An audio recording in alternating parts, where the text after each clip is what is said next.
Apesar de estarmos finalmente um pouco mais tranquilos com a situação da Covid-19 e em comparação com o que já enfrentamos no começo da pandemia, as suas consequências ainda têm sido encaradas nas mais diversas frentes.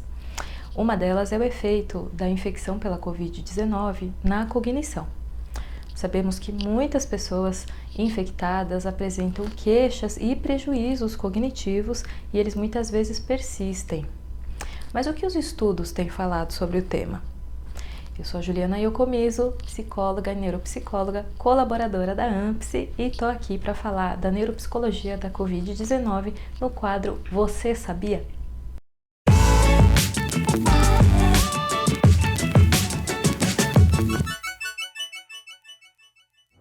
Antes de tudo, é importante lembrar que os estudos possuem intrinsecamente a limitação do tempo. Todos foram realizados de 2020 até hoje, ou seja, não existem ainda muitos estudos longitudinais para encontrar dados sobre a cognição das pessoas infectadas ao longo dos anos. Além disso, eles foram sendo conduzidos conforme as descobertas clínicas sobre a Covid-19 também foram sendo realizadas. Portanto, muito do que se entende e interpreta dos achados depende também do que se sabia sobre a doença até o momento da publicação. Uma revisão sistemática que analisou 33 estudos com participantes que tiveram Covid e passaram por hospitalização identificou que uma performance cognitiva anormal foi encontrada em 15 até 40% dos pacientes quando avaliados em um intervalo de 10 dias até 3 meses e meio após a alta. Em geral, os principais déficits foram observados em atenção, função executiva, processamento visoespacial, linguagem e memória. Apesar da maioria das alterações ser leve, as dificuldades cognitivas parecem ser de 2 a 4 vezes piores em pacientes com Covid-19 que apresentam queixa cognitiva persistente após a fase aguda. As principais queixas remanescentes parecem ser ligadas à memória, chegando a 34%, e em atenção, chegando a 28%. Dentro disso, algumas variáveis parecem se relacionar com déficits cognitivos específicos. Por exemplo, presença de sintomas neurológicos se associou com piores scores em memória operacional, velocidade de processamento, função executiva e cognição global. Já a fadiga foi associada com alterações na cognição global e também mais especificamente em funções executivas, e isso parece estar ligado a um prejuízo na neurotransmissão GABAérgica, associado ao componente inflamatório da COVID.